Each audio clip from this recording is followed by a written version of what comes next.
This episode is dedicated to Haley's furry friend and crafting companion, Simon the Cat. He was a regular visitor on the podcast, and we will all miss him. You're listening to the Very Serious Crafts podcast. We're very serious crafters. And we craft very serious crafts. Very serious. Hello, and welcome to episode 16 of the Very Serious Crafts podcast. I'm Molly from Wild Olive. And I'm Haley from Red Handled Scissors. And I'm Heidi from Hands Occupied. Today we'll be talking about what we're thankful for and interesting projects that we're all managing to make not for work. Yay! That's always novel. As I say, when does that happen? I don't know. Go figure. Weird. Yeah, I feel like we're in an alternate universe of some sort, and we are like Bizarro, Haley, Heidi. There it is. Haley, Heidi, and Molly. Now I know how my mother feels when she's trying to talk about me or my cousin Heidi. There you go. Or anyway. Molly, how she feels. Yeah, exactly. With us all the time. Oh, that's true. Molly did call us Hailey already. Exactly. Yep. See, it's so natural. It is. It works. It really is, if you think about it, a combination of all three of our names. Because I get to That's be the true. E at the end along with you, Haley. So, yeah. I mean, we could add an M apostrophe at the end and have it be Mahiley, which I kind of like. I kind of do. It seems like, I think it's a greeting. Like, in language that does not exist. Yeah. Like, that is what you say when you greet someone at, like, a mountaintop. Like, Mahiley. It's a little like goodness. L'Chaim, but not quite. Yeah, maybe that's why it sounds Yeah. so correct. Yeah. I think that's exactly it. Oh my gosh. I mean, so I guess it could be a toast. It could be. That's how we toast things on the If we podcast. ever- We actually did just reach 6 months of podcasting, so I'd like to toast with a true. Mahiley. Mahiley. This is so weird. Yeah. I mean, yup. Yeah. But also sort of normal for us, so there it is. Yep. Yeah, it's how we do. But in recent, like, work crafting news, I have been doing a fair amount of crochet lately, and it has been super slow for me because I've been working on really advanced techniques that have eluded me, like counting. For some reason, I have not been able to count these stupid stitches, and I've been doing really, like, normal things, and it's just not working. Like, I spent an hour the other night trying to do a very basic stitch that was just a variation of what I had been doing, and I just couldn't figure it out. So there's that.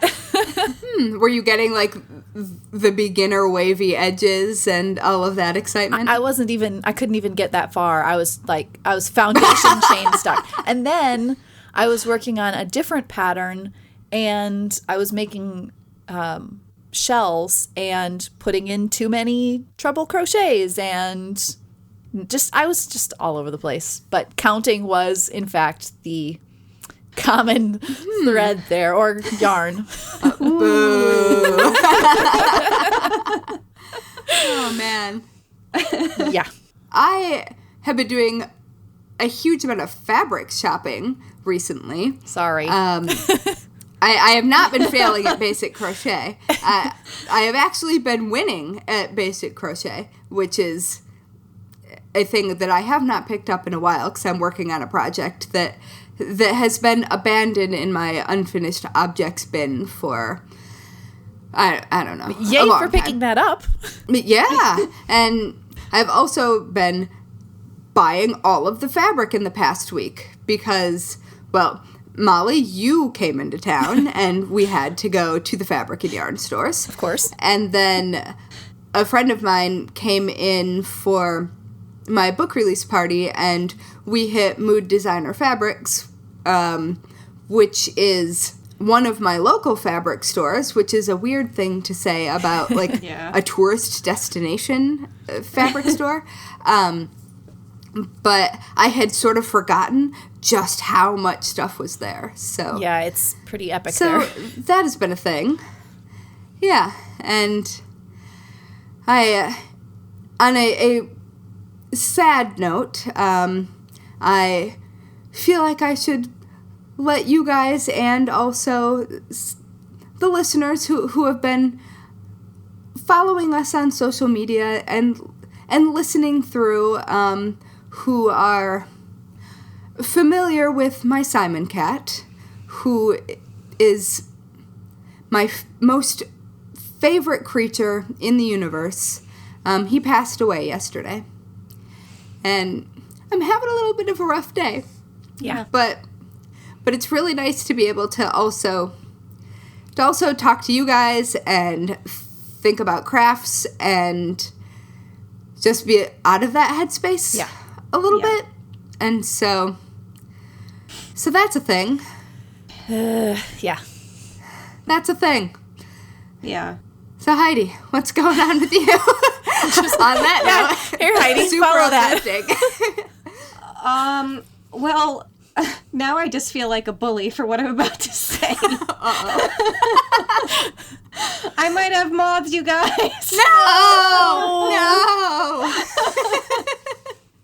Oh, I feel the trauma coming back. I know. I shouldn't have talked about it.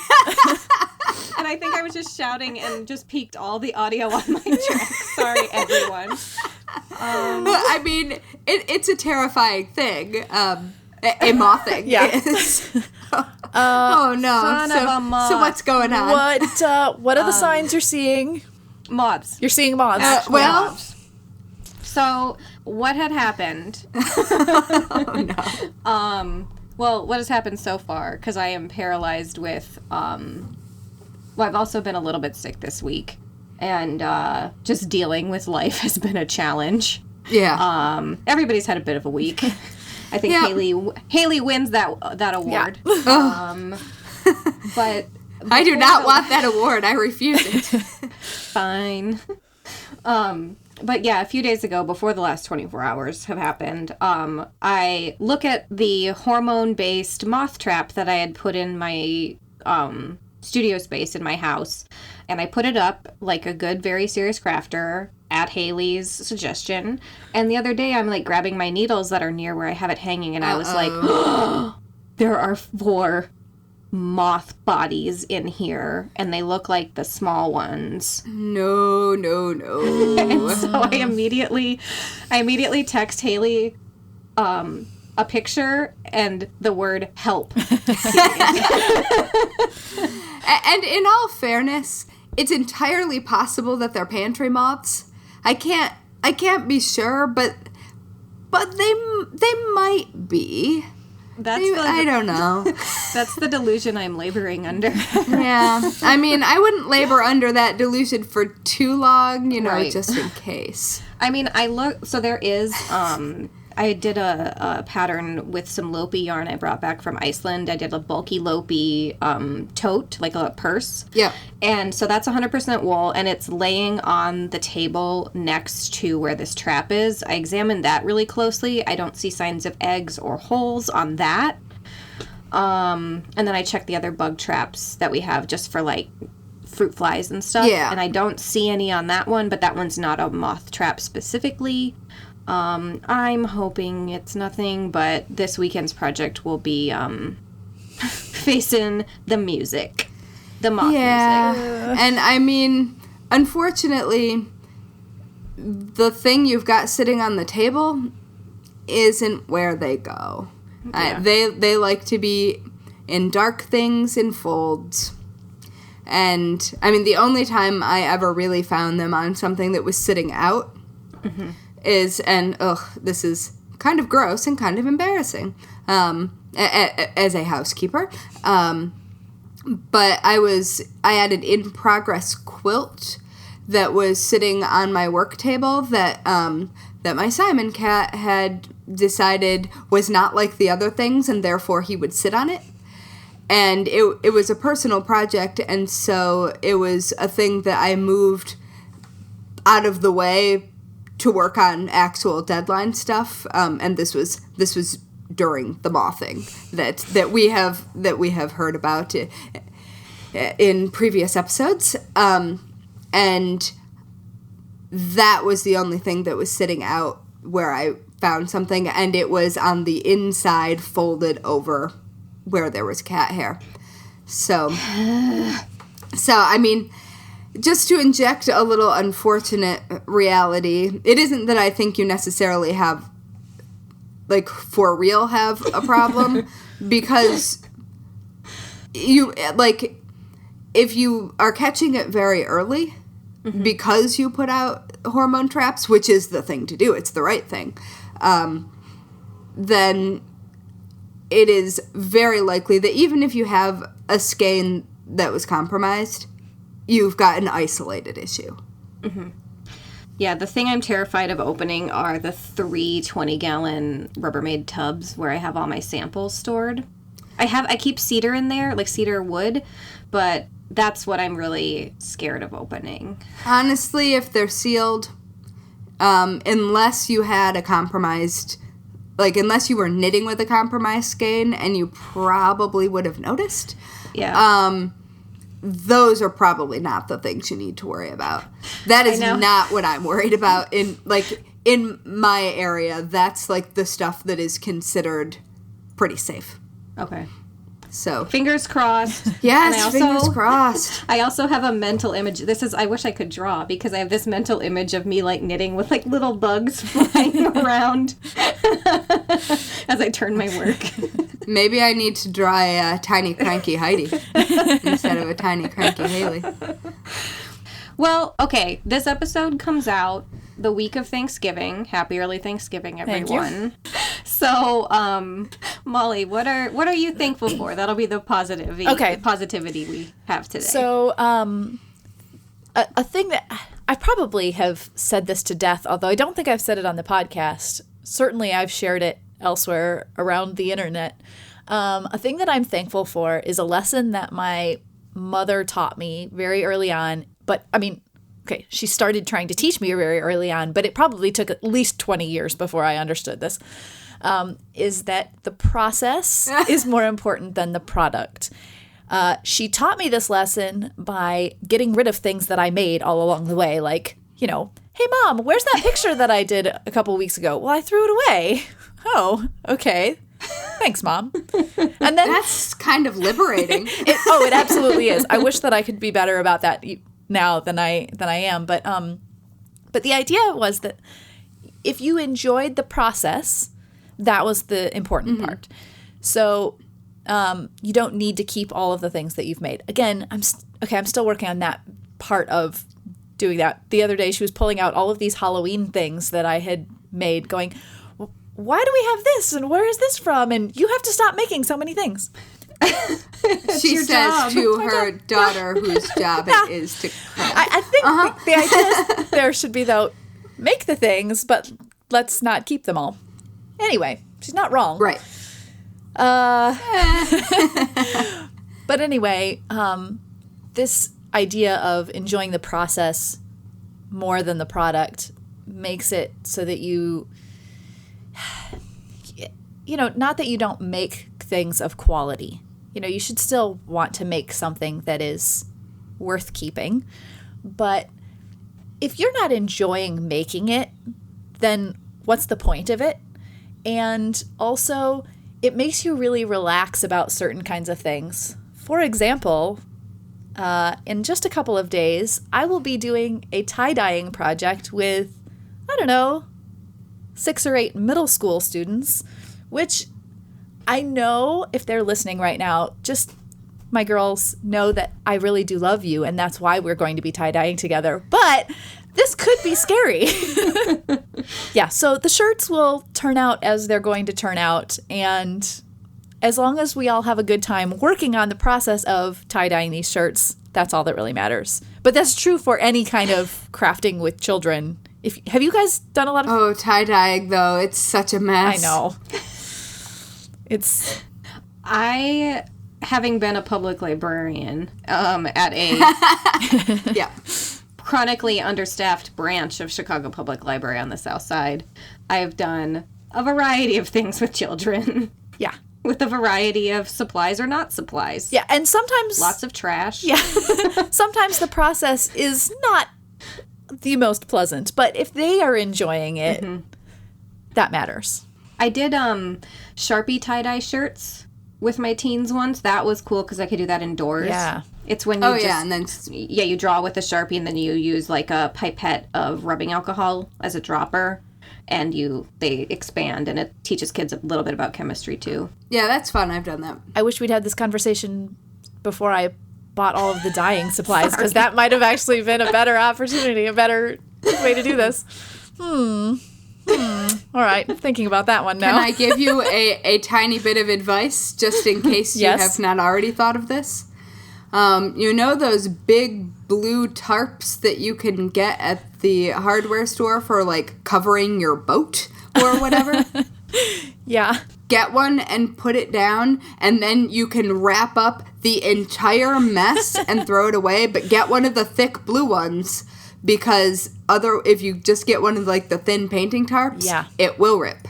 And then your mess will escape. That's a good idea. Well, and We definitely... That is I a learned great this tip. with teenagers. Yeah, we did. We had some tarps that I think all of the like 3 librarians at my branch, we just went in. We were just like, let's each buy a tarp and bring it. And I think those are going to be at my branch literally forever. And I haven't worked there in 2 years. Oh, yeah. yeah. I mean, it's worth it, and they're not expensive, and it's so very worth it. Yeah, well, I'm also very thankful for the parent who offered up their garage for us to do this in. Oh, that's yeah. so Yes. great. Yeah. And we're doing, like, now tie-dye, you do, like, with the bottles of dye, and you apply it onto the shirt as opposed to, like, vats of it where you're dunking it. And so a little less. It doesn't matter. Yeah. Thank you. Yeah.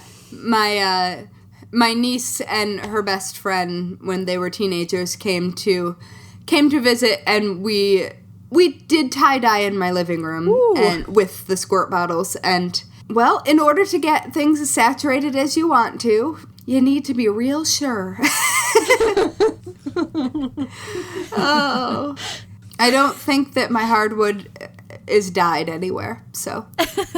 It's good. Yeah. Anyway, so good luck with Thank that, you. and that'll be fun. I think it will be Yeah, fun. that'll be It fun. will be. Yeah.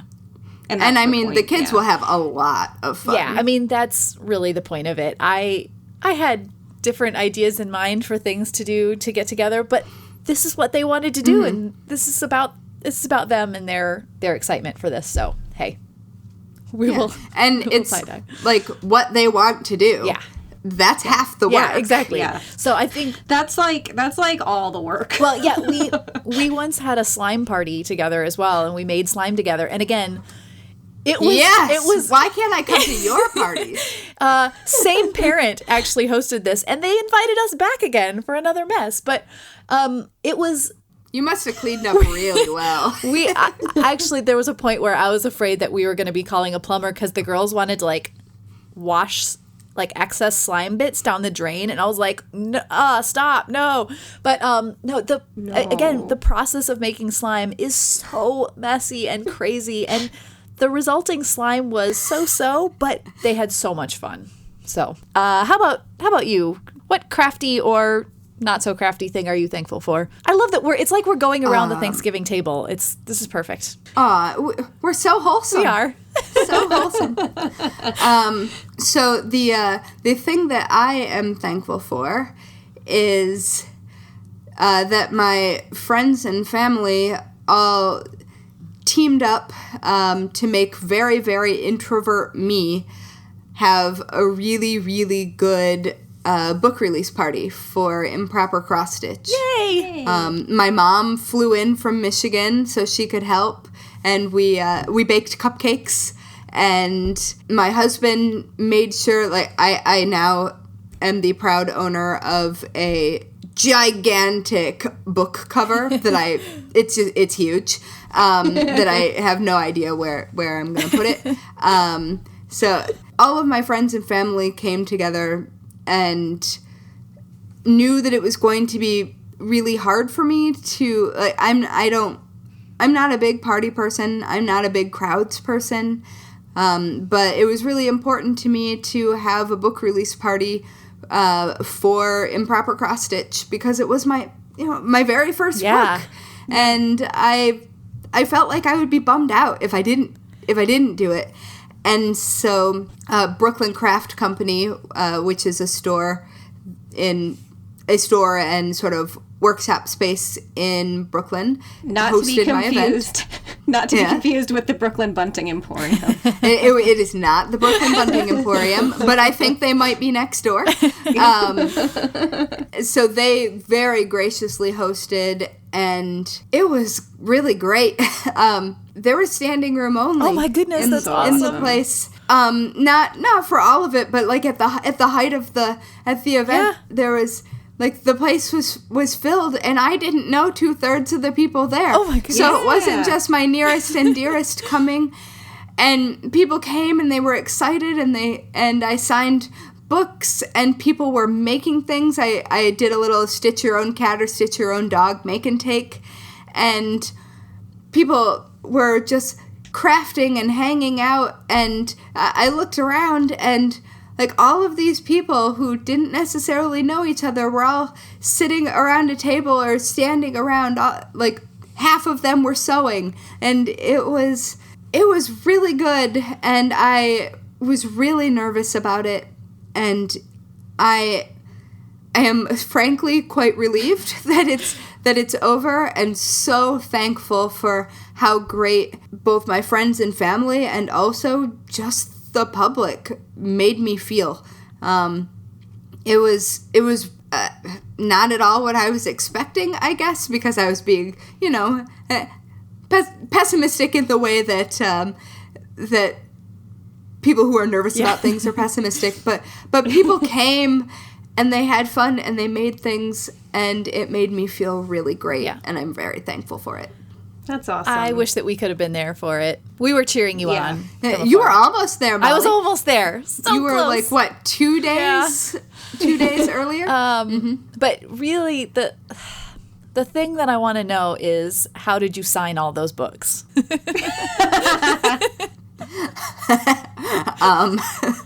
Like, the ones for close friends were filled with, like, inside jokes and ridiculousness.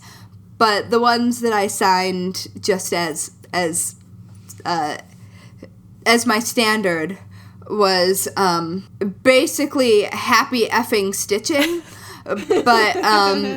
but with like the hashtag @ Cute. asterisk. Cute. And so that was how I did not make any more Will Smith jokes.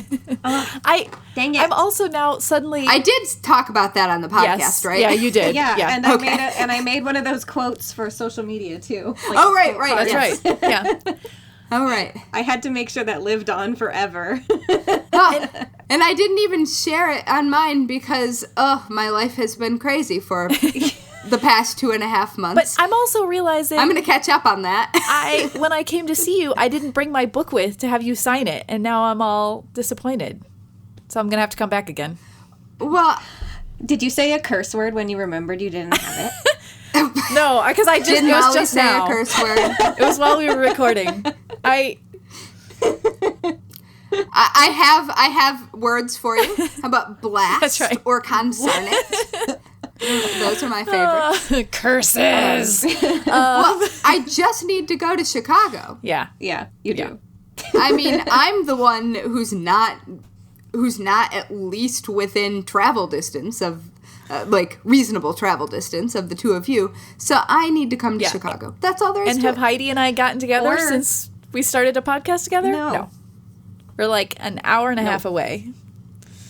And that's really funny since, Molly, you and I have now Exactly. recorded in the same room. Yep. Which was way more complicated technologically than it should have been. Yeah, that was so weird. Well, it's me, because I'm always the one bringing the technology issues, and so I just brought them with me. I think I figured it out today because I was trying to avoid having it happen again. I think that I needed to have the microphone plugged in before the headphones, so it didn't default to the headphone microphone. Gotcha. I think that was the issue. Okay. But That's a anyway, little behind the scenes for you listeners. yeah, not that you guys needed to know any of that. So Heidi, what are you thankful for? Working technology. I'm just bringing the train back to the station. Thank you. Over here. Wait, no, we're not. We're celebrating. We're not shame. No shame. You back that train up. The thankful train. Yeah. I like that I one. like that. I feel like mine is so like Pollyanna-ish, but whatever. Oh, bring the Pollyanna. We need a little uplifting. We do. Yeah. We do. Counterbalance my mood. Come on. Yeah, so wow, that was a really great way to start a sentence. Well, listeners, I am thankful for my friends and family, because I've only been doing this full time for a couple years. I probably sound like a broken record saying that. But I'm really But also, holy cow, you've been doing this for a couple of years. Yeah, full time. crazy. That's crazy. Yeah. But I'm really thankful for all my family and friends who they are very supportive, even if they don't understand what exactly it is that I do for my job or how it's a job. Yes. I mean, And I know what we do is like unusual and uncommon, but it's also, I think, the happiest I've been in my entire life. And I also really appreciate the people who maybe like extended family or friends that I'm not like super, super tight with. They might not get what I'm doing, but at least they don't like, they have the courtesy to not like kind of put their hands on their hips and interrogate me about what I'm doing. Or assume you're a housewife. Yeah. Or like, how do you Not that feel there's anything wrong with that, but that is simply not the Right. fact. Yeah, that they think that like, how do you fill your days? Like, I was expecting to get a lot of questions like that. I really was. Or like, oh, did you just get into knitting when you lost your job? No, I left my job and I work really hard. And A lot of you would like to hours. have more Yeah. hours in the day to get all the things done. Yes, ma'am. So I'm really just thankful that there's people who are supportive, even and maybe especially if they don't totally understand what it is that we all do. Yeah. I'm really grateful for those people. Yeah, it matters an awful lot. Yes. Yeah, because imposter syndrome is real, and I think especially in a creative field. Yeah. Yeah, and especially if people don't think that what you're doing is work or don't recognize that what you're doing is work and you're like not sleeping enough because you're trying to hit all these deadlines and then they're like, oh, it must be nice to make things all day. Yeah. It's like, And- yeah, it Yeah, it must is, be. but also that is not really how it is. It must be. Yeah. Yep. And when I was a librarian and people were like, oh, you must read a lot. And I was like, actually, I almost never read. I'm too busy trying to figure out how to make all of my programs for teens 12 to 18, which is a wide age range, trying to make them all somehow STEM relevant and having to write a report on just what these kids learned. And I was like, I got 12 kids to show up to tie-dye with a Sharpie. Success. And they I did mean, it. and that's pretty impressive, getting 12 like teens to show up to do an activity. Yeah, and I worked at a triple gang boundary, so it's like a T intersection where there's gang, gang, gang, and Yeah. we were on the corner. I was pretty proud of getting any kid to show up, Yeah, especially if and they were from that's the scary. other side of the street. Yeah, and that's also how I got burned out. Yay! But now you just get to sit around Anyway. and knit all day. So there you go. Yeah, it's great. That must be so relaxing, Heidi. I just drink tea and watch Netflix. That's all I do. No, I'm kidding. Good life. I mean, I also do drink tea and watch Yes. Netflix while I'm working. Yeah, same. Yeah, it's just not as relaxing as... Let's be honest that is Yeah. a thing. Yeah. Yeah. It's just sometimes a little stressful while you do so. So, anyway. Yeah. So, And yeah. speaking of work, what are all of these? I promised in our little intro that one of the things we would be talking about is not work projects. Yeah, so the tie-dyeing is definitely Like my this? not work project. Okay. Yeah, Okay. so I'm doing that, and I also am getting ready to make. Oh, shoot, I keep forgetting that I have to actually do this. I'm glad we're talking about this. I'm helping. Should we make you a list? I'm helping my sister make a costume for a costume party, not a Halloween party, but because we are recording this before Halloween, but yeah. So I'm helping her construct a Grecian goddess costume with fabric that I bought from Mood while I was in New York. So that's my non-work project. But the tie-dye certainly will be my crafty endeavor that is not work-related. Oh yeah. Yeah.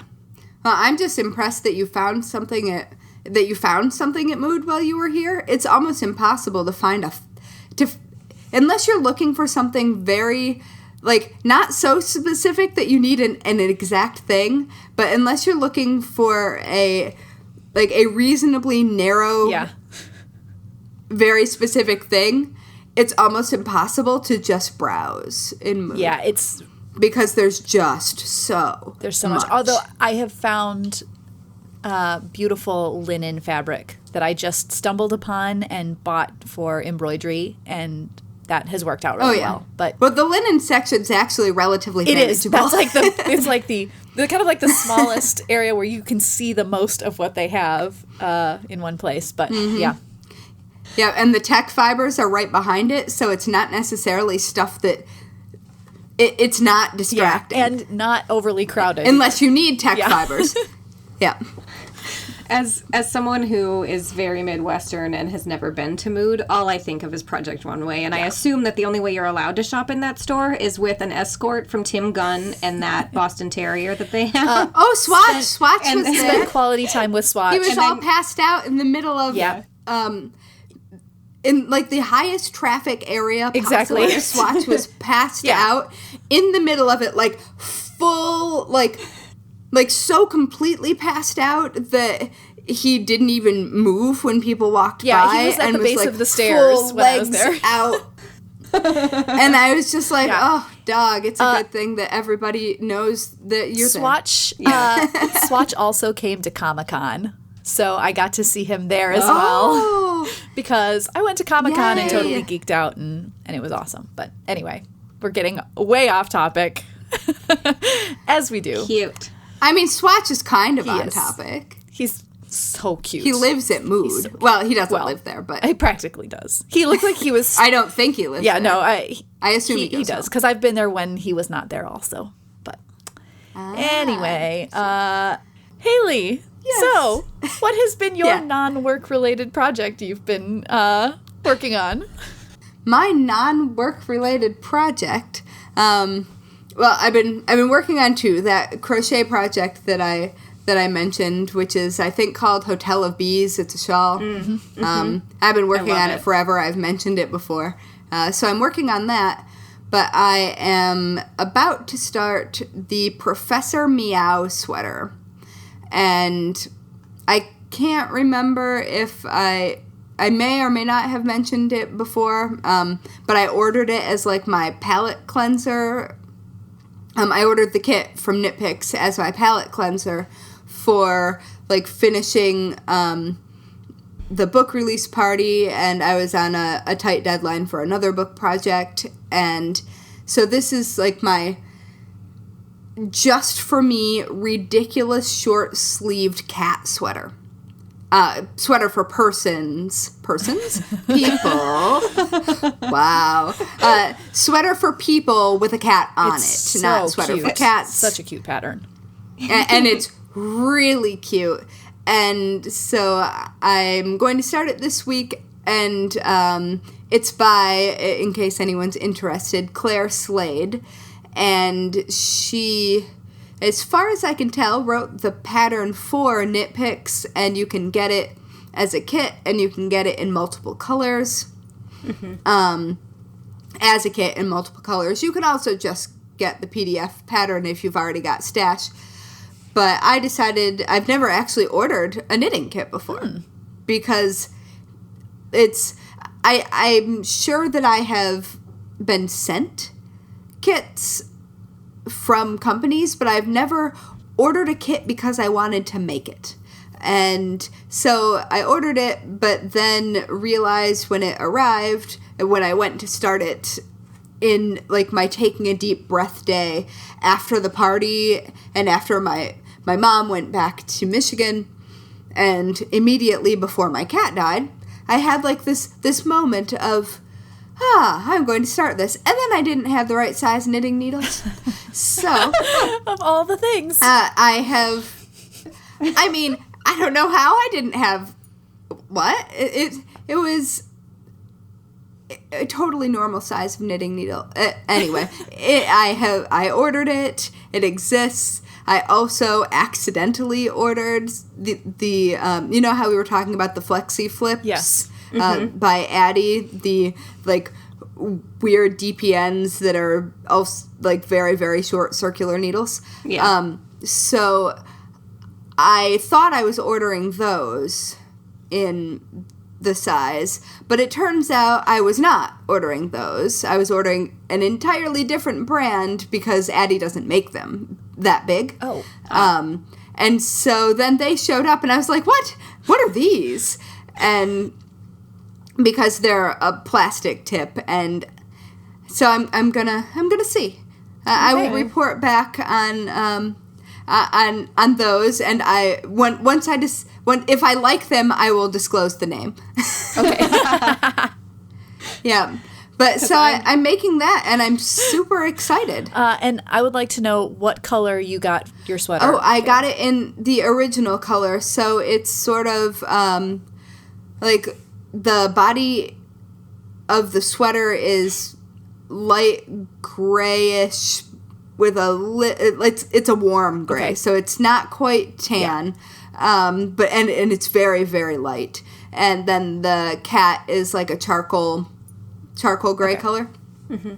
And so I got it in the normal ones. You could also get it in black or pink, and I don't didn't like go with pink. That was such a cute face. And I mean, the cat isn't pink in the sweater. The sweater's pink. And no, I don't like pink.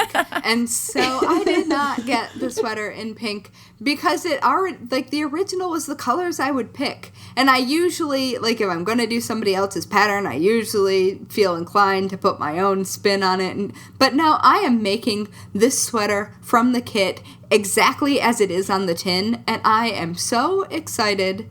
And I think I'm going to be able to shorten it enough, and I don't think, because of the ease it's built in, I don't think I'm going to have to make room for my boobs.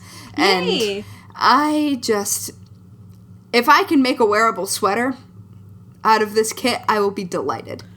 Yay, cross your fingers.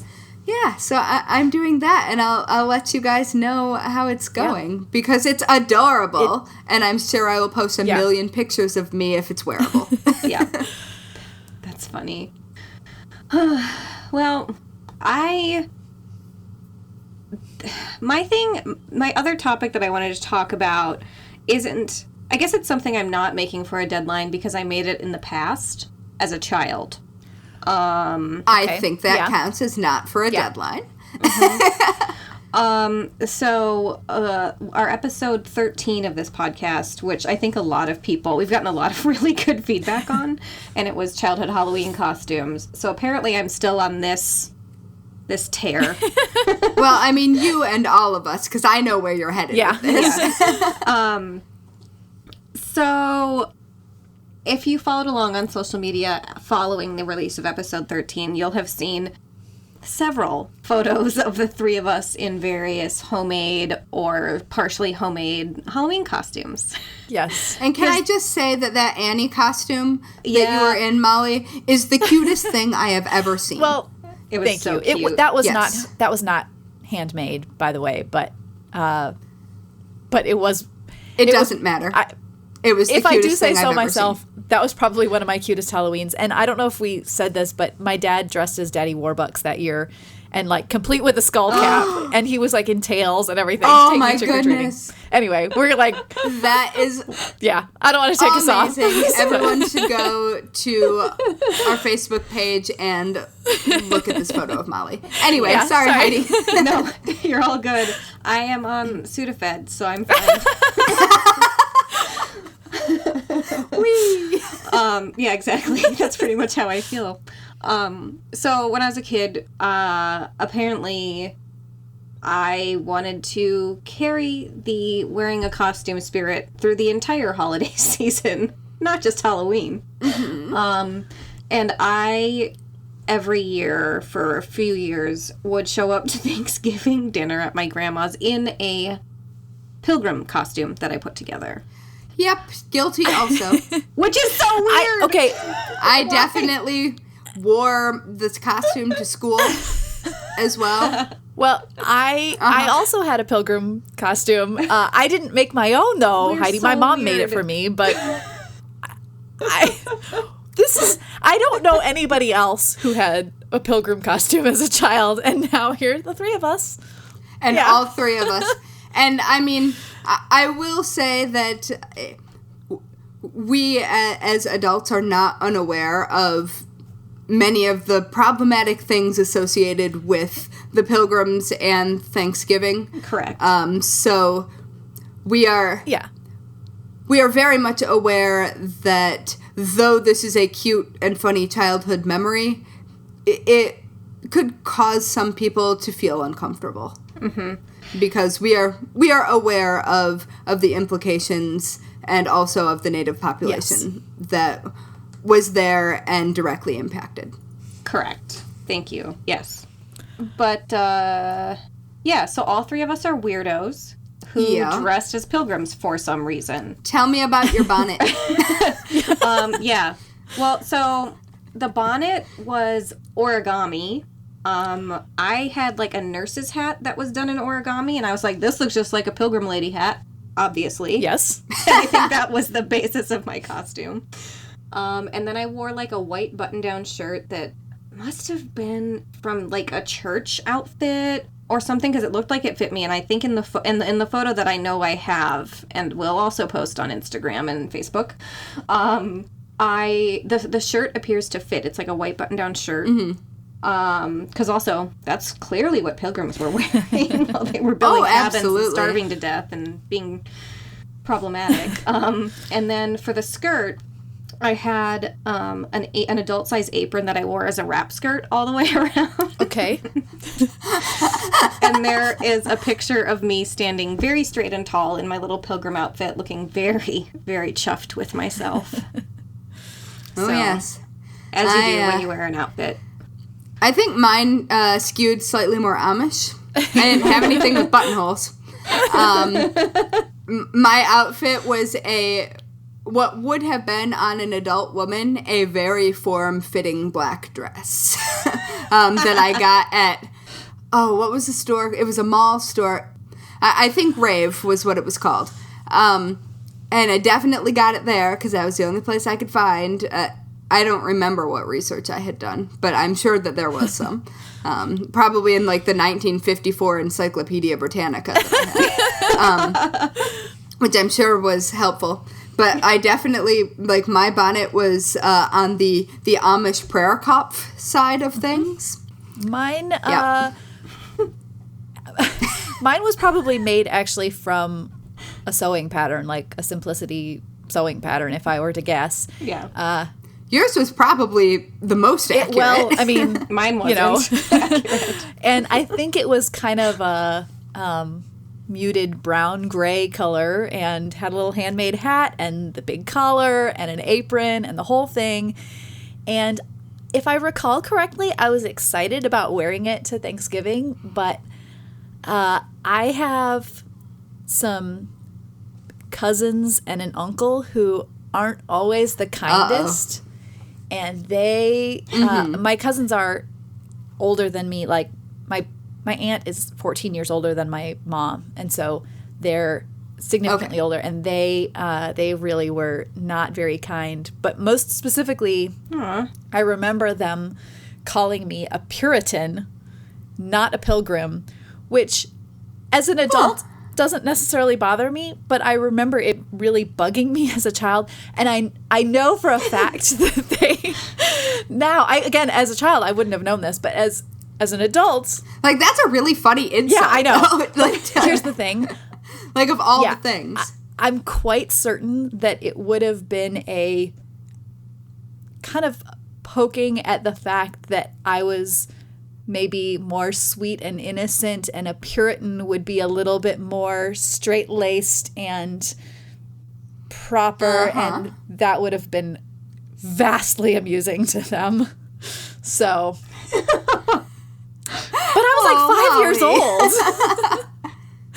Yeah, that's the thing. I'm like, just let the kid be creative. For goodness that was sake. not their But thing. also, I'm just imagining you in the costume, and it's so cute in my head. I think all of these were probably so adorable. I don't think I will be able to find a photo of me in mine, but I don't know if one exists of me. I definitely wore it multiple years in a row, and wore it to both school and to family Thanksgiving. I assume there must be photos, but I don't remember any. And I will go ahead and not send my mother on that particular scavenger hunt.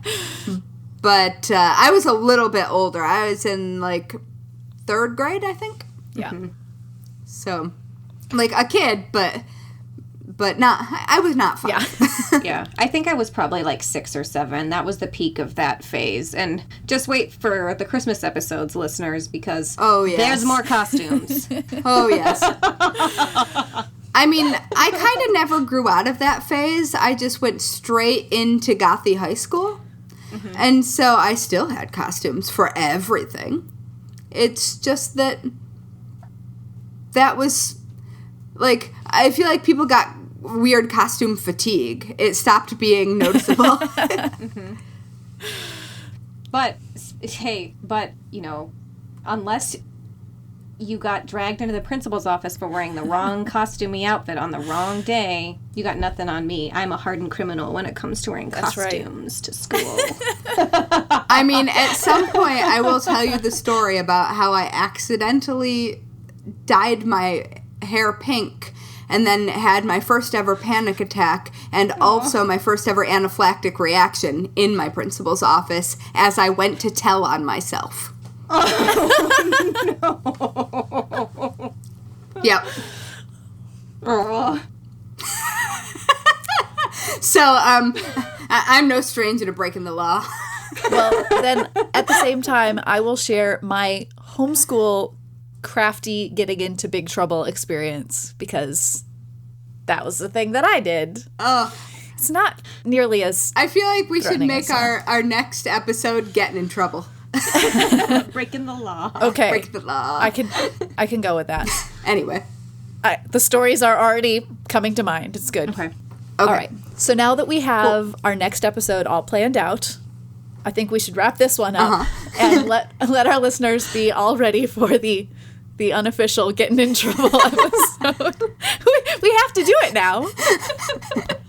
Now we really do. And I guess, like, hair dye is crafting, Yes. right? I mean, it's basically tie-dye Right. on your head. Which is exactly what happened, which was the problem. I mean, it wasn't tie-dye, but Okay. All right. We're saving it all. I'll Saving tell you it now. And mine, just as a little preview, involve more DIY body modification. Ooh. Intriguing. Sorry in advance. Okay. All right. So, ooh, I have piercing stories. All right, Okay. I'm in. so I was going to say, so let's, not get into trouble and have a good rest of the day. But actually, I think go ahead, get into some crafting trouble this week, because it'll all be in the episode next time. Yeah, and then, exactly. And if you guys get into trouble, tell us Yeah, about absolutely. Yes. Oh, can we call the whole episode like the train of shame? Just that's it. That was, yes. Just call the episode train of shame. I said that sentence so weird. Sorry, I blame Sudafed. it. Yes, I think Yes, we can do that. Okay. I need to go and take a nap or something. All right, yes. Okay. And so, on that brilliant note, Yeah. Well done. All right. So Have a great day, ladies. Thank you, everyone, for listening. Yep. yeah.